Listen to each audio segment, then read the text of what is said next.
that they can turn other species into more mama squid. Victory is ours. Hello friends, and welcome back to ReddX, your source for the freshest daily cringe content anywhere on the internet. Promise, swearsies, it's just a fact, and it's totally science. Go ahead and look it up, pretty please. Today we're diving into r/TalesofNeckbeards. Woohoo! We got that octo-preg beard. Yeah, that's what it is. Part number 3 coming at us today. I read parts number 1 and 2 in another video. That link is down in the description if you should like to partake. But definitely know that we are in for the cringe today. It's kind of what we do about this time. It's got mentions of pregnancy and slavery, and I hope that YouTube doesn't demonetize me for talking about those things this early in the video. I just got to be honest on their little evaluation for monetization waiver thing that they do, and be like, yeah, it's got some weird stuff in it. It's kind of what we do over here. Please don't ban me, Susan. Oh boy, I do enjoy the cringy videos, and nothing brings the cringe quite like pregnant squid women. So let's get some plugs and disclaimers out of the way, and then we will dive right into some of this Tales of Neckbeards cringe.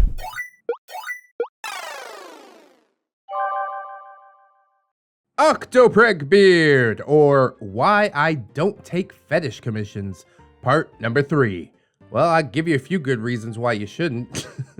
But, you know, you got bills to pay. I kind of get that. Anywho, welcome back, readers. I'm a writing coach specializing in science fiction and fantasy, and I have a few stories to tell about neckbeard customers and some general weirdness that I've encountered in my line of work. Anonymized, of course, to protect both the innocent and the bearded.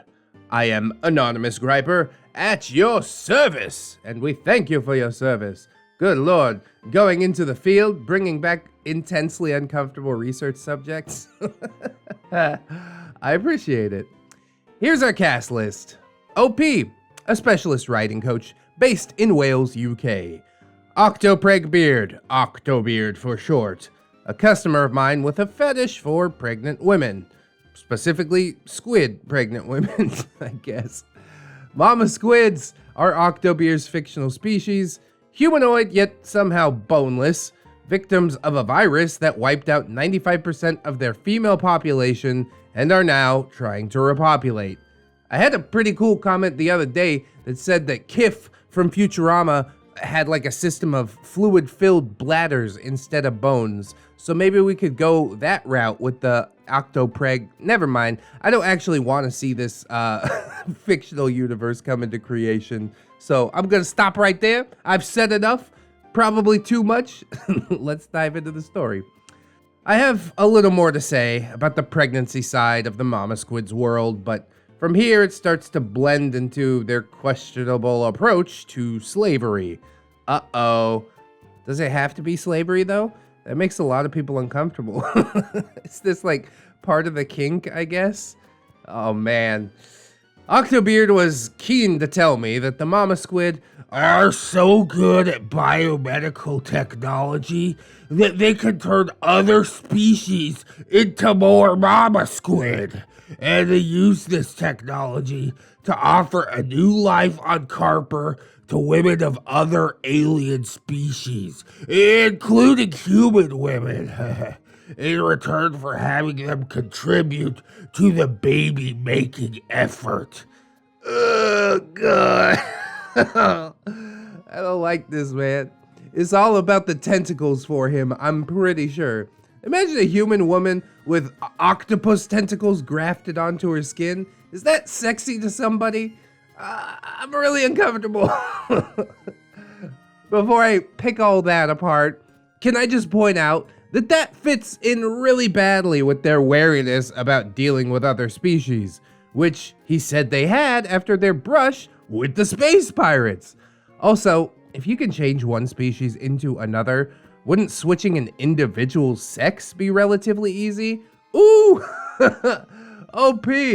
I think you nailed it. I hadn't considered it. I tried not to let this thought penetrate my mind too much.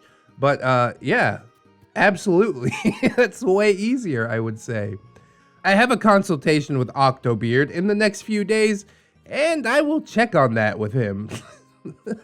God damn. Just put a hole in his entire little plan. Anyways, one of the details that needed to be in place for this was that utopia, which totally exists. As Octobeard saw it, if Mama Squid could offer a utopian environment for human and other alien women to come to, then that would help encourage them over. He also said that the Mama Squid were prepared to pay substantial money for women. Yes, I will buy the girl. Are we sure the Octo Squids ain't space pirates? If you're like getting bought and sold by an alien species, who does the money go to? Your family that you left behind on Earth? Or do the women keep the money when they go to the planet? The money's only good on the on the squid's planet. You could go back to Earth, but you'll be broke again. So far, he hasn't been clear who exactly gets that money. See, my first question. If there's any way that the women's families can get it, then I see that becoming basically a train wreck of what would essentially be sex trafficking. Yep, this is not going well. I'll say that. I'm extremely uncomfortable with this line of thought. Where are the people in the comments that thought I was going too hard on Octopregbeard in the last video just because we didn't share the same kink? How about the sex trafficking? You gonna step up and defend that one? Jesus Christ, dude. That is rough.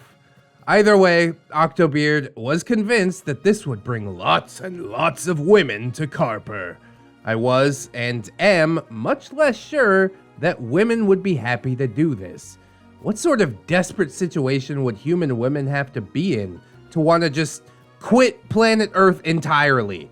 Especially to head to an alien planet full of disturbing looking octopus folk and spend their time having those octopus folks' babies. Octobeard did not seem to grasp why that might put women off. Oh man, I bet Japanese women will go.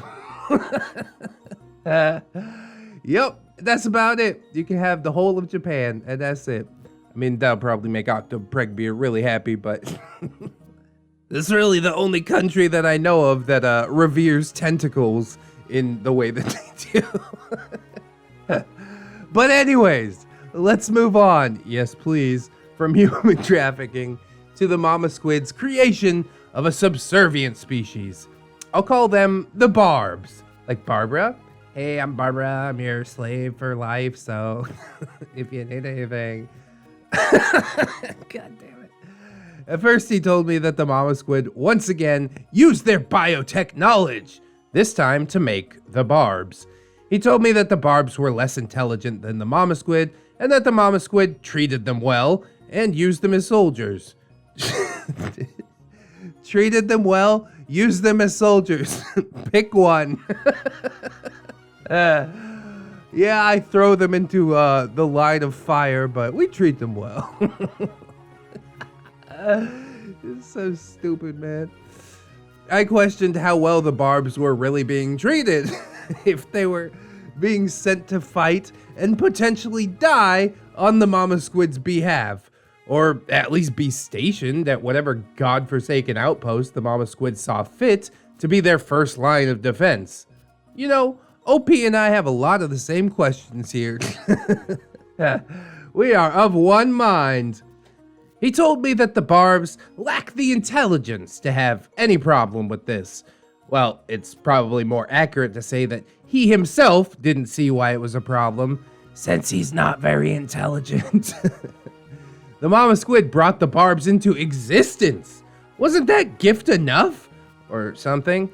So I pointed out that you can't have unintelligent soldiers because they'll get themselves killed. Yeah, imagine fighting an army of lemmings. All you need is one good cliff. And you've won a war. I used to know an Australian soldier, and he once told me that Aussie soldiers are taught a mathematical formula to use on the field to coordinate their movements. This allows them to advance in a way that looks random to anybody who isn't on that formula, but which is actually predictable when you know what the formula is. What's the formula? In short, you can't put dumb creatures on a battlefield and expect them to be effective soldiers. They have to be able to organize, and they have to be able to do it in a way that the enemy can't decipher and counter effectively. I guess that's true, unless you just plan to, like, throw bodies into the grinder. We're gonna need more barbs. But yeah, that puts the whole treating them well thing out of the way. If you're just gonna throw them into machine gun fire until the machine gunner runs out of bullets. I pointed out the trauma that going to war would cause the Barbs who had survived. In fact, I wrote a detailed list along with brief explanations of the type of abuse this arrangement puts them through, plus notes on the long-term cultural and or multi-generational impact of it. After he saw my list, he decided to change the idea so that the Barbs were drones, not slaves, and that Mama Squid would use their telepathy to control them from a distance. Oh yeah, I didn't mention before, the Mama Squids are telepathic. Okay, sure, why not? Sounds kind of stupid, but okay. Anyway, I admit that I'm still not quite comfortable with that, especially since I know how the Barbs evolved to this point. But drones who never had the awareness to know what was happening to them is better than slaves, I think.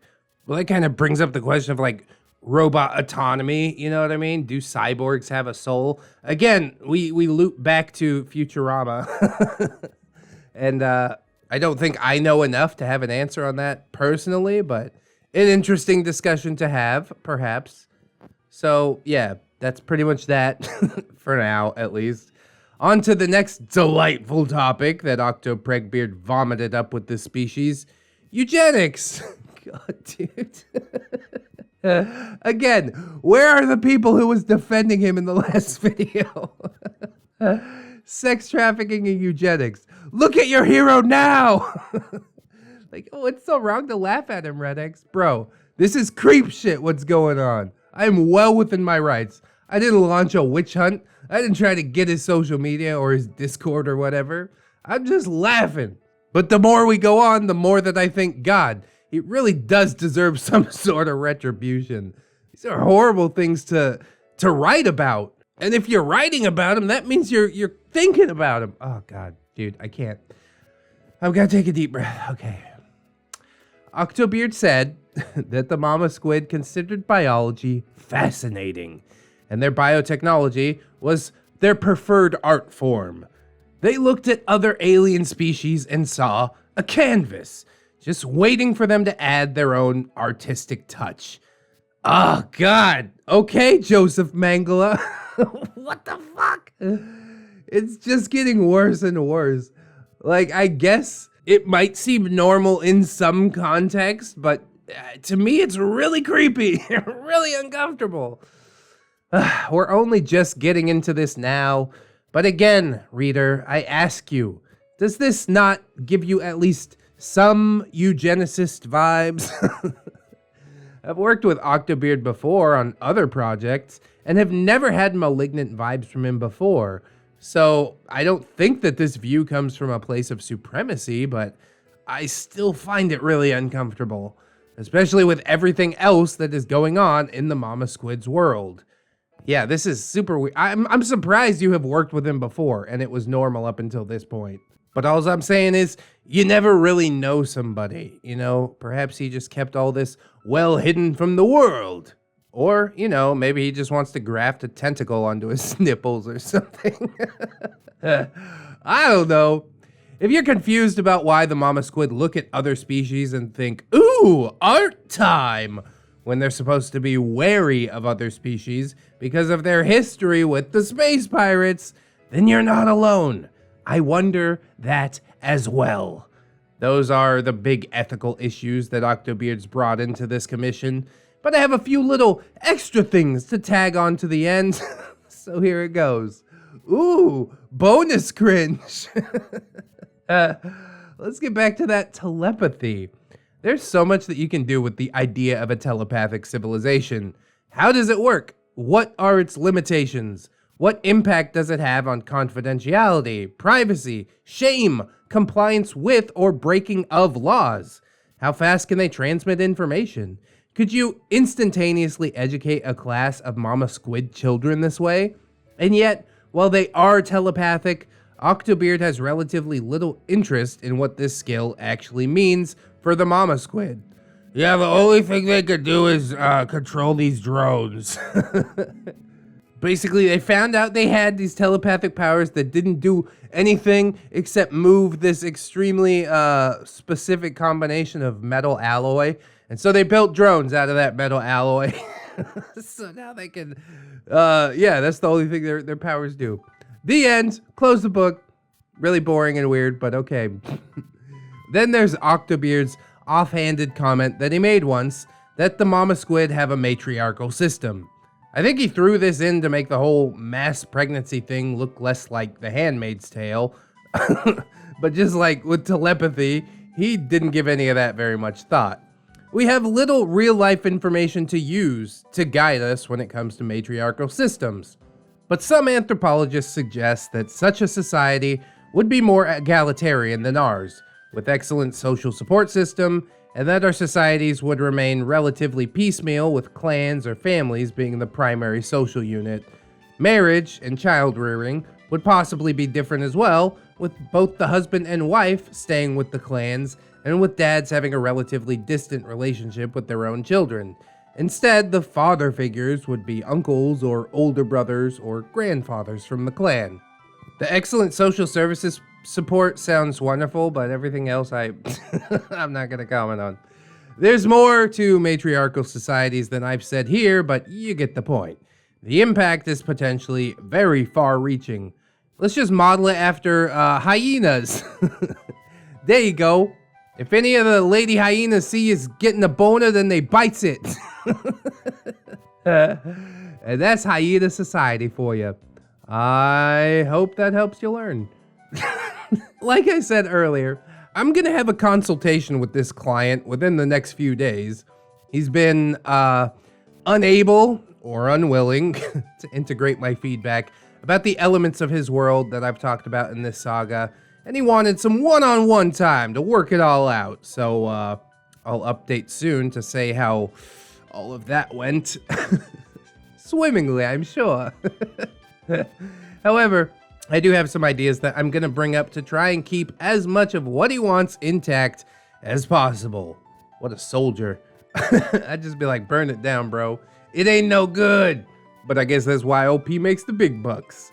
I'm going to suggest that he changes the story so that 95% of the males, not females, die from the virus, so that the women don't feel targeted, and so that it's mathematically possible to have an even larger number of pregnancies, which seems to be the basis of what he wants. Even if many of those women wouldn't want to have kids, enough would accept that the population would have a decent chance of growing.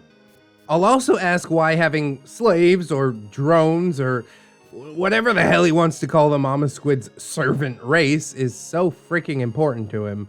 I'm just hoping that the answer will be benign, but I am getting such a servitude is sexy vibe from him that I do not hold out much hope for this. But I can at least ask and try and find a less loaded way of meeting that in the story. Consensual servitude? Yeah, I agree, that's pretty sexy. But, yeah, enslavement? That's like abuse, basically. Even if they are drones, you can't have a bunch of sex robots running around on this planet when people trying to get pregnant because you can't get the sex robots pregnant unless it's that Rick and Morty thing. And your sex robot gets pregnant and you make a little Gazorpazorpian. What is it? God damn it. I don't even remember it. I shouldn't even bring up Rick and Morty on a Neckbeard focused channel. The comment section are going to be on fire. I'll also ask why he wants telepathy to be a part of the story. Why he imagines the mama squid to be both humanoid and invertebrate, and bring up Squidward, who uses all but 2 of his tentacles to stand on, and probably relies on seawater to reduce his weight so that standing doesn't become too strenuous. Maybe that will help with conceptualization of the mama squid. Why it's so important to him to have the mama squid Enjoy optimizing themselves and other species so much. and again, why they don't just turn a lot of their males into females, and what constitutes a utopia for various participants in this world. The mama squid themselves, the women they may or may not be trafficking by this by the time this conversation's done, and of course the lowly Barbs. And if we have time at the end, what is with his reluctance to name everything that needs to be named? I've got an hour to get as much of this conversation done as I can. Oh, good fucking luck. I don't know about any of that, Chief. Want to read part 4? Here it is! TLDR, customer with a pregnancy fetish wants me to think of sex trafficking and eugenics as cool details of his species lore. Holy shit, man. What in the actual fuck is going on over there? Okay, you've worked with him before. That's great, but I don't think that this tapped into, like, you know, his sexual fantasies and stuff like this new one is doing. This is unleashing a deeper, darker side of this seemingly regular customer.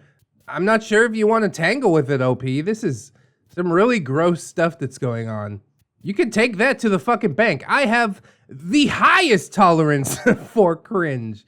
But this, dude, no.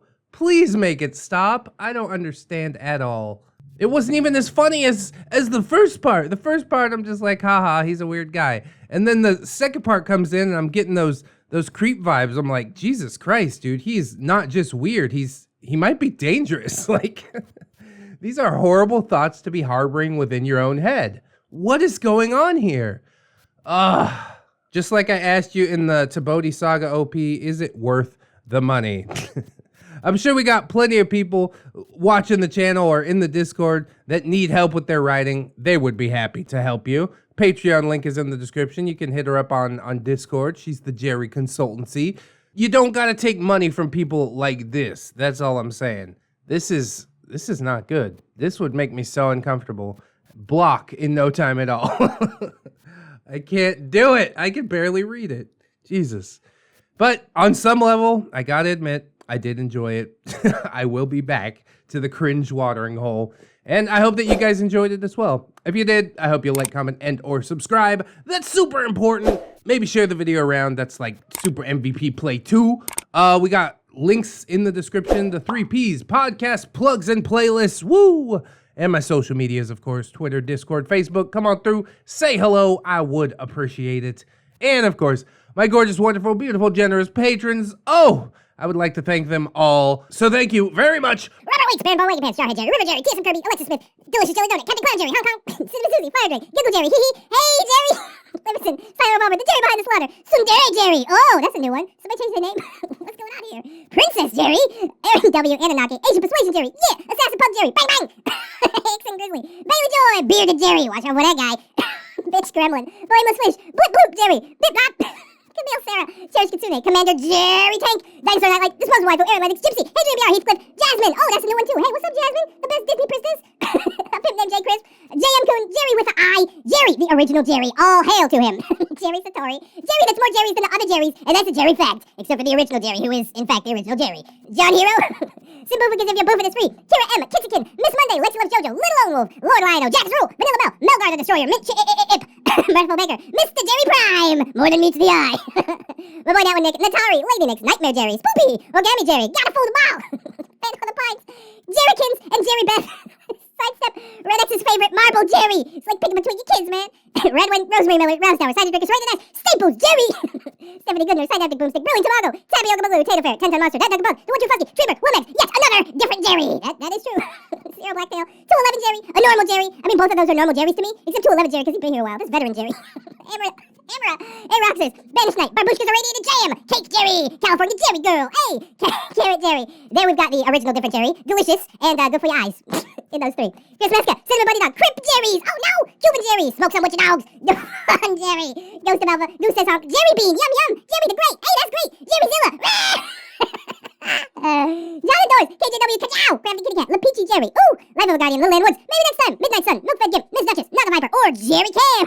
Princess Rosalie Jerry, congrats on the marriage. Ghosty Riker, Raptor Art, Saints Blessing, Silurian King, Snary, that's Snom Jerry. Spoonie the Rogue, Steampunk Ellie, the Necro, Jerry Con, the original Jerry, the most different Jerry. It's not the original Jerry. It might be the most different Jerry. And of course we got Token Black Jerry. Cracks me up every time. Promise, swearsy, that's just a fact, and it's totally science. Go ahead and look it up. God, one of these days, I'll read the patron list with a straight face. I'll just be like, yeah, I've seen all these names before. But for some reason, it just continues to crack me up. Maybe I'm easily entertained. I don't know. But I hope some more people will consider signing up on the Patreon, entertaining me with some silly names at the end of the video, and also helping me to pay the bills for things that I pay the bills for, like Spotify and Spreaker and all the podcast things. Basically, I try to use Patreon money to keep the channel expanding, moving forward, which is pretty cool. So if you'd like to help out, that is the way to do it, and I would appreciate it. If you can't afford to do it right now, though, don't sweat it too hard, friends. I just appreciate you coming on through, hanging out with me, and I hope that you come on back and hang out with me again tomorrow. In order to do so, you need to keep yourself safe out there. Wash your hands, but also take some time out and do something that you personally enjoy today. Maybe like, watching some more ReddX videos, if you want, maybe. Always remember, friends, that you are loved, you are worthy, and you definitely deserve it. I will see you I will see you in the next one. And until then, friends, bye-bye.